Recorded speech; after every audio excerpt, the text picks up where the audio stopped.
Salam sejahtera pemirsa Pijar TV dimanapun Anda berada. Senang sekali kita dapat berjumpa dalam program Penolong yang Sepadan.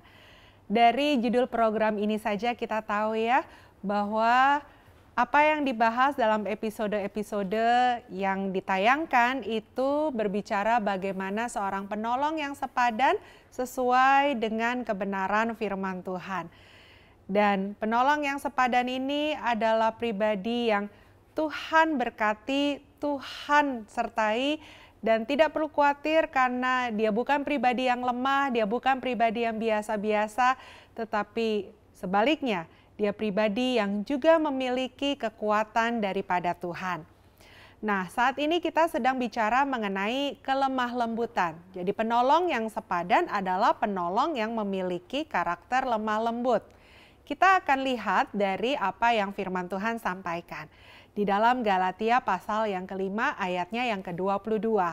Tetapi buah roh ialah kasih, sukacita, damai sejahtera, kesabaran, kemurahan, kebaikan, kesetiaan, kelemah lembutan, penguasaan diri. Tidak ada hukum yang menentang hal-hal itu. Jadi jelas di sini kita mengetahui bahwa kelemah lembutan adalah buah roh yang dihasilkan oleh karya Roh Kudus yang bekerja di dalam diri kita. Jadi dari sini juga kita sudah bisa mempelajarinya penolong yang sepadan bahwa kelemah lembutan tidak bisa dihasilkan dengan kekuatan kita sendiri. Bukan dihasilkan dari sebuah pengalaman karena kita belajar di satu tempat atau di satu sekolah, lalu kemudian keluar yang namanya kelemah lembutan. Ya, kita bisa menjadi lemah lembut lewat proses dari satu tempat. Mungkin sekolah kita, rumah tangga kita, kantor kita, gereja kita. Tetapi inti dari segalanya bukan tempat-tempat itu yang berupaya terhadap kita, atau bukan kita yang mengupayakan diri sendiri untuk menjadi pribadi yang lemah lembut. Mungkin ada orang berkata begini, besok saya mau lemah lembut, Lalu kemudian kita punya pemikiran nih, lemah lembut tuh yang seperti ini, yang seperti ini, yang seperti ini. Dan esok hari kita berupaya untuk bisa yang seperti itu. Berusaha keras untuk bisa seperti itu. Dan apa jadinya? Hidup ini penuh tantangan. Seringkali kita berhadapan dengan hal-hal yang tidak kita harapkan. Dan itu menerpa kehidupan kita. Yang tadinya kita mau kalem, mau tenang, mau lembah lembut. Wah, jadi bubar semua pemirsa. Nah, justru kita malah jadi putus asa. Aduh, kenapa ya nggak bisa-bisa, tidak bisa-bisa begitu ya. Nah, memang itu bukan dari hasil usaha kita, bukan dari kekuatan kita. Karena itu tadi Galatia pasal yang kelima 22-23 mengatakan itu buah roh. Dihasilkan oleh karena Roh Kudus bekerja di dalam kehidupan kita. Jadi bukan atas usaha kita. Nah, yang berikutnya adalah kita mesti menyadari bahwa kita juga harus menyerahkan diri untuk mau diproses dan dibentuk oleh Roh Kudus. Karena kalau Roh Kudus ingin membentuk kita tetapi kita melarikan diri, kita menolak, ya itu pun tidak akan terjadi, pemirsa. Banyak hal di dalam kehidupan ini Roh Kudus ingin proses kita untuk menjadi pribadi yang lemah lembut.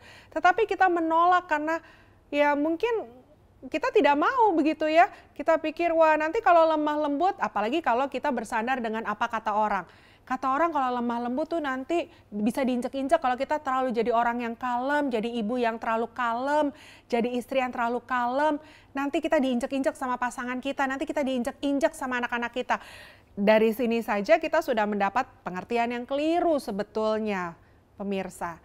Karena ya itu tadi, ya nanti kalau kita lihat dengan jelas ada karya Roh Kudus di dalamnya. Nah, sebelumnya tadi saya katakan kita harus menyerahkan diri kita untuk mau dibentuk oleh Roh Kudus supaya menghasilkan buah roh itu yang adalah lemah lembut. Nah, untuk itu keintiman dengan Roh Kudus itu sangat diperlukan dalam kehidupan kita. Ya. Nah, kalau kita lihat dalam sebuah pembahasan, dilihat dari bahasa aslinya, kelemah lembutan itu justru merupakan sebuah kekuatan. Tapi bukan kekuatan yang liar. Karena kita bilang, oh kuat ya, kalau gitu saya bisa ini, saya boleh ini, ya, saya ingin lakukan apa saja, bisa karena saya kuat. Oh tidak demikian, karena penjelasannya, pembahasannya tidak berhenti sampai di situ saja. Tetapi orang yang lemah lembut adalah orang yang memiliki kekuatan tetapi di bawah kendali. Nah, ini menarik ya, penolong yang sepadan memiliki kekuatan tapi di bawah kendali. Nah, kenapa demikian? Ya itu tadi, karena memang kelemah lembutan dihasilkan oleh Roh Kudus. Jadi orang-orang yang intim dengan Roh Kudus, berjalan dengan Roh Kudus, itu adalah orang-orang yang kuat, ya. Tetapi kekuatannya tidak liar karena kekuatannya bersedia diatur, dikendalikan oleh Roh Kudus. Luar biasa ya sebetulnya ya kalau kita pahami dengan jelas.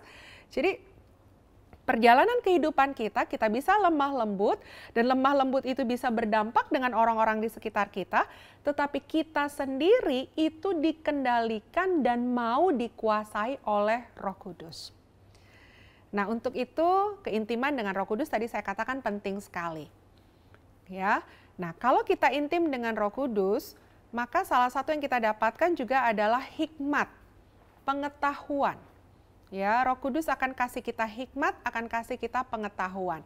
Nah, dalam kehidupan sehari-hari ini juga yang akan menolong kita bagaimana kita menjadi pribadi yang lemah lembut oleh karena kekuatan Roh Kudus. Nah, hikmat tadi akan menolong kita untuk mengerti situasi yang sedang terjadi. Dengan hikmat itu kita mampu memahami apa yang sedang kita hadapi. Nah, kalau kita mampu memahami, kita mampu mengerti apa yang sedang terjadi, kita tidak mudah untuk menjadi emosi dikala merespon apa yang sedang terjadi. Misalnya saja, saat ini di tengah-tengah pandemi COVID-19, anak-anak kita belajar dari rumah ya Bu ya. Dan tidak semua anak mampu belajar dari rumah, berkomunikasi dengan para pengajarnya dengan sebuah laptop. Kadang-kadang berhadapan langsung dengan gurunya saja tidak mudah untuk menyerap pengajaran yang ada. Apalagi dengan laptop. Nah mungkin ada hal-hal yang kemudian dia menjadi lamban untuk menangkap sesuatu atau ketika gurunya memberikan tugas dia nggak paham-paham. Nah kalau kita nggak memahami bahwa tidak mudah belajar dengan cara jarak jauh, wah kita bisa marah sama anak kita. Kita akan berkata, begini kok nggak bisa sih? Ya, kok begini saja kamu tidak mampu mengerjakan soal ini kan tinggal diisi dan lain sebagainya. Kita akan mudah emosi dengan situasi itu. Tetapi karena kita mau tunduk dengan apa yang Roh Kudus proses dalam kehidupan kita, di mana ketika kita diproses berjalan bersama Roh Kudus, ada hikmat yang dihasilkan, ada pengetahuan yang kita miliki, kita akan menyadari, iya susah memang.